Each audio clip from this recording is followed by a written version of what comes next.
আচ্ছা, এই নরম পাতলা জালিদার সরু চাকলি পিঠে খেতে নিশ্চয়ই অনেকেই ভালোবাসো, কিন্তু বানানোর সময় একটু টেনশন হয় যে ঠিকঠাক হবে না, তাই তো? তো আজকে যাদের টেনশন হয় সরু চাকলি পিঠে বানানোর ক্ষেত্রে, এই ভিডিওটা তাদের জন্য। আমাদের মেজারমেন্টটা যদি ঠিকঠাক থাকে তাহলে কিন্তু একদম পারফেক্ট একটা সরু চাকলি পিঠে তোমরা নিজেরা খুব সহজেই বানাতে পারবে। তো দেখো, আমি এখানে 1 কাপ উষ্ণ চাল, মানে যে চালের আমরা ভাত খাই সেই চাল নিয়েছি। আর এখানে দেখো 1/3 কাপ বিউলির ডাল বা সাদা কলাইয়ের ডাল নিয়েছি। আর নিয়েছি 1/4 কাপ আতপ চাল, গোবিন্দভোগ আতপ চাল। তোমরা মেজারমেন্ট কাপ যদি না থাকে তাহলে যে বাটি বা যে কাপে দেবে সেই কাপের মাপ অনুসারে তোমরা দিতে পারো। যদি 1 কাপ দাও সেক্ষেত্রে মেজারমেন্টটা ঠিক এরকমই রাখবে, 1/3 এবং 1/4। এবার বাড়াবে যখন তোমরা কিন্তু সেই অনুপাতেই বাড়াবে। তো এটাকে কিন্তু খুব ভালো করে ধুতে হবে, যতক্ষণ না সাদা জলটা স্বচ্ছ হয়ে যাচ্ছে। একটা চাল ধোয়ার পর একটা যে সাদা জলটা বেরোয় না, সেটা যতক্ষণ বেরোবে ততক্ষণ কিন্তু ধুয়ে যেতে হবে। তো ধুয়ে নেওয়ার পরে মোটামুটি তোমাকে 2-3 ঘন্টা কিন্তু এটাকে ভিজিয়ে রেখে দিতে হবে। তো আমি 2-3 ঘন্টা ভেজানোর পরে দেখো চলে এসেছি। এবার এটাকে আমরা মিক্সিতে পেস্ট করে নেব। তো অল্প অল্প করে দেব, একসঙ্গে সব দিলে ভালো হবে না। অল্প অল্প করে দিয়ে তার মধ্যে জল দিয়ে এটার একটা পেস্ট বানিয়ে নেব। আর তার সাথে অবশ্যই দেবে মৌরি। আমি এখানে 1 টেবিল স্পুন দিয়েছি। কাঁচা লঙ্কা তোমরা যেরকম ঝাল পছন্দ করো সেরকম দেবে।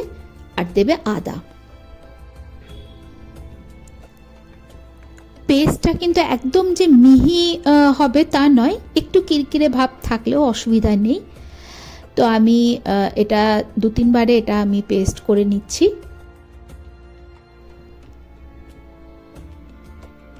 তো দেখো আমার পুরোটা পেস্ট করা হয়ে গেছে।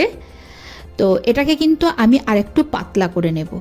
তার আগে এখানে দিয়ে দেব লবণ স্বাদ মতন। আর লবণটা দিয়ে কিন্তু হাতায় করে খুব ভালো করে এটাকে মিশিয়ে নিতে হবে। একটু পাতলা করলে না, ননস্টিক তাওয়া বলো বা প্যান বলো, সেখানে বানাতে সুবিধা হয়। তো আমি এটাকে পাতলা করে নেব। ঘনত্বটা ঠিক এরকম টাইপের থাকবে।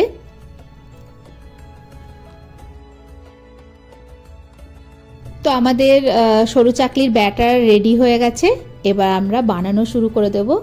তো প্রথমে তাওয়াতে একটু সর্ষের তেল দেবো। আর দেখো এখানে যে বেগুনের যে বোঁটাটা ওটা কেটে নিয়ে এটাকে গোটা প্যানে লাগিয়ে নিয়ে এবার 2 হাতা আমি ব্যাটার এর মধ্যে দিয়ে দেবো। দিয়ে গোটা প্যানটাতে এইভাবে ছড়িয়ে দেব। যতটা পাতলা হবে তত ভালো লাগে খেতে। এবার এটাকে আমি 1 মিনিটের জন্য ঢেকে দেব। তো দেখো সাইড থেকে না আপনা আপনি উঠে যাবে। এটা একটু সর্ষের তেল দিয়ে দেব, কারণ ওই মৌরি, কাঁচা লঙ্কা, আদা ওর সাথে সর্ষের তেলের ফ্লেভারটা কিন্তু দারুণ লাগে। এবার এটাকে আমি আবার উল্টে দেব। আর উল্টে দিয়ে আবার 1 মিনিটের জন্য এটাকে ঢেকে দেব।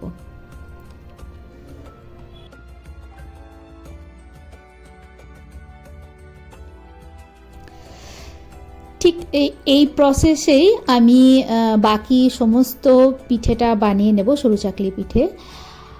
আর এগুলো বানাতে কিন্তু অনেকটা সময় লাগে, খুব ধৈর্য সহকারে করতে হয়। আর খাওয়ার সময় ততই ভালো লাগে। এই সরু চাকলি পিঠের সাথে না ছেলেবেলার অনেক স্মৃতি জড়িয়ে থাকে। আমার মনে হয় অনেকেরই এটা হয়। আমার যেমন সরু চাকলি পিঠে বলতেই মনে পড়ে মামার বাড়িতে দিদু একটা বিশাল বড় উনুনের পাশে বসে বসে বানাতো। দাদু উনুন পাড়ে বসে হাত সেঁকতো।